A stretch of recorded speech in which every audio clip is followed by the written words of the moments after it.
Anong pagkaintindi niyo yung fund na yun?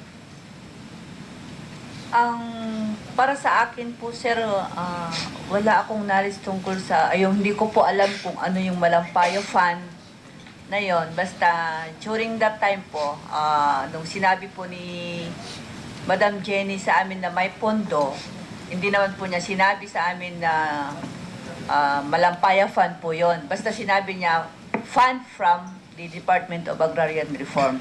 So nalaman na lang po namin sir na Malampaya Fund yung nag po nung may dumating na po yung mga COA audit po to the NGOs, nagsidatingan na po lahat. So doon po namin nalaman na Malampaya Fund, pero until that time po hindi namin alam kung ano yung Malampaya Fund na, kung saan po galing yun, anong source po.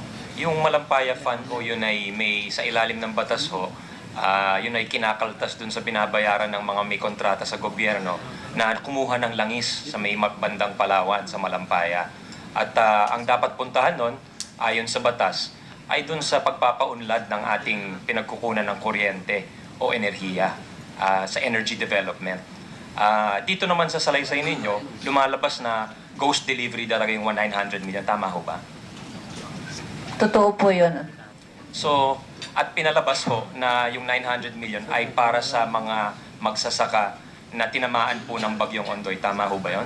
Opo, tama po. So talagang ang nakikita ko dito, Mr. Chairman, ay talagang hindi lamang po ginisa sa sariling mantika ang mamamayang Pilipino, kundi parang hindi doble gisa, triple gisa. Bakit ko pong sinabing triple gisa? Kasi unang-una, pinalabas na para sa magsasaka pero wala namang nakuha ang magsasaka. Pangalawa, yung pera na yon ay galing po sa pondo na para sa energy development, na wala rin pong napunta sa energy development. At pangatlo, yun pong Malampaya Fund, porsyento po yun ng royalty na binabayad po ng malalaking o dambuhalang kumpanya na nagbabayad po sa gobyerno. So malamang, yung binabayad sa gobyerno, sinisingil din po yun sa mamamayan through other products. So, ibig kong sabihin dito, ma'am, pagka nagtataka tayo kung bakit mahal po ang ating kuryente, ay hindi po napupunta yung pondo para sa tamang layunin. Doon sana napunta kung yung bilyon-bilyon piso na yon, baka yung binabayad nating kuryente natin buwan-buwan ay hindi gaano kalaki kung talagang napunta po doon yung purpose, no? Tapos, naging malapit ho kayo, ayon sa inyong sinabi, naging katiwala ho kayo ni Ms. Napoles nung nakulong po or naging napunta sa probation yung mga kasamahan niyo. Tama? Nung nasa provision po sila pero still nandun pa rin sila sa office namin, sama-sama pa rin po kami na nagtatrabaho po. Kailan ho lumabas yung decision sa Kevlar? I think 2010, yun po yung lumabas 2010. po. Na-absuelto dun yung iba, di ba? At tapos yung iba, probation lamang. Walang nakulong ho doon. Wala po, Senator. Basta under probation sila, yung mga not guilty, sila po yung nakalabas. Tapos yung mga officers and suppliers po na not guilty, sila po yung nag-bail, tapos under probation po sila. Okay. Sa tingin nyo, tama yung pagdesisyon sa kaso o inayos ba yung kaso? Wala pa akong knowledge po doon. Sa inyo, hindi nyo alam kung inayos yung kaso na yon? Kasi napakaraming connection di ba? At baka alam ng ibang whistleblowers kung nagkaayusan sa kaso na yon. Sige, huwag kang matakot, Ben-Hur. Alam ko inayos ni Mr. dahil may connect na siya sa Sandigan Bayan. Okay. Anyway, let's just take record of that, Mr. Chair. I don't really want to pursue that because... meron din kayong sinabi sa inyong salaysay na pag nililiquidate nyo yung project, gumagamit kayo ng mga lumang pangalan dahil nagamit na yung pangalan na yun sa proyekto. Ilang beses nyo, parang nire-recycle nyo yung project para siguro pag pumunta doon yung COA, may mapo-point out kayo na napuntahan yung pera. Tama ho ba yun? Tama po yon. Kasi Nagagamit po namin yung mga pangalan na yan for how many times po? So mga ilang beses niyo ho nagagamit yung mga pangalan na yun? Kung halimbawa po sa isang LGU, kung nagamit na po yung pangalan na yan, the following project ulit, kung yun din pa rin ang LGU po nagagamitin na being a beneficiary ng lawmaker, gagamitin pa rin namin yan mga pangalan na yan. Sometimes po, yung pangalan ng isa magiging apelyido ng parang nirarambol-rambol na lang po namin yung mga pangalan ng mga beneficiary. Para hindi halata masyado, para medyo disimulado ho, no? Oh, yes po. Opo. So, talagang, pero saan po ginamit originally yung mga pangalan na yun? May totoong project ba yun o ghost project din ho yan? Usually po yung mga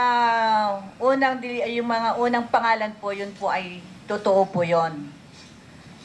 Nagamit po namin yung mga pangalan. Totoo nga ho yung pangalan, pero may totoong project o may totoong bang natanggap sila dun sa original na sinasabi niyong project?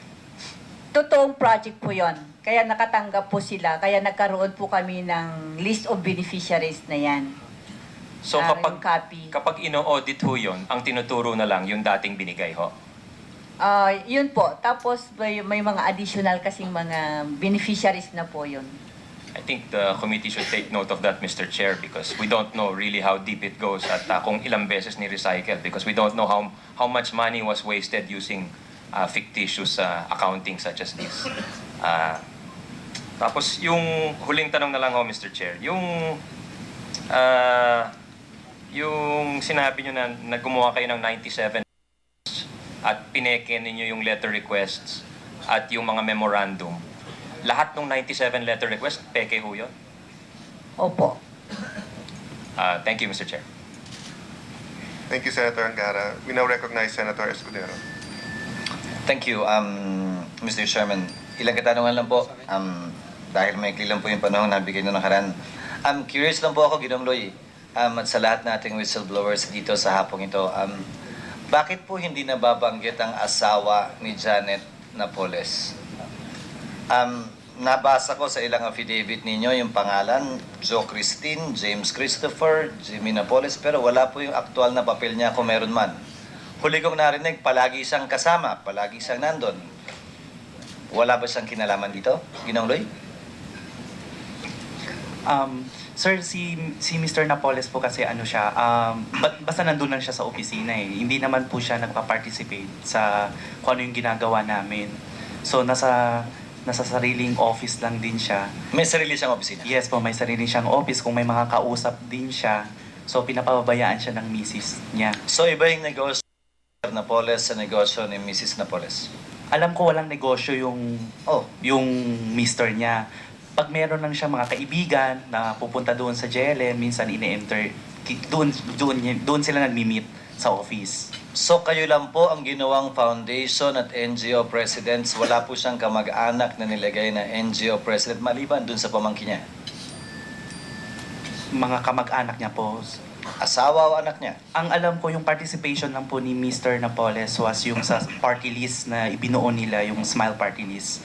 Tapos kasama rin siya sa korporasyon, pero sa mga NGOs po wala. Pangalawa po, nabanggit niyo sa affidavit ninyo yung mga pangalang Lea, Malu at Lalaine sa tanggapan ng DBM Undersecretary Relampagos. Sino po nakakakausap sa kanila? Kayo po ba o si Ginang Napoles lamang? Kausap ko din po sila, yung tatlong Maria po, ang tawag namin sa office. Ano pong pinag-uusapan ninyo? Ang pinapollow up lang po namin yung kino-confirm kung talagang na-receive na po ng DBM yung request ng listing na isinabmit po ng lawmakers. And then, nagpa-follow up din kami kung labas po yung SARO or kung may SARO na po ba. So, pinafacilitate nyo lamang yung release ng SARO at NCA? Yes po. Paano nyo po sila nakilala? Nung pumasok po ako kay Miss Napoles, sinasama na po ako ni Miss Napoles na pupunta sa DBM. So pupunta po kami ni Miss Napoles sa office ni Yusek Relampagos. And then, from there, hindi ko pa naman masyado sila kilala. Then sa office, nagpa-follow. Pinakilala po kami ni Miss Napoles na si Benhart, tatawag doon, magpa-follow up. And then, ang pumupunta po din sa office, po sina Ma'am Leia, si Ma'am Lalaine, si Malu sa opisina. Sa Jelen. Opo. Pag may Nabasa- ano lang po, pag halimbawa may invitation or may ano lang po. Nabasa ko sa affidavit ninyo, may binibigay sa mambabatas, may binibigay sa implementing agency, may binibigay sa COA.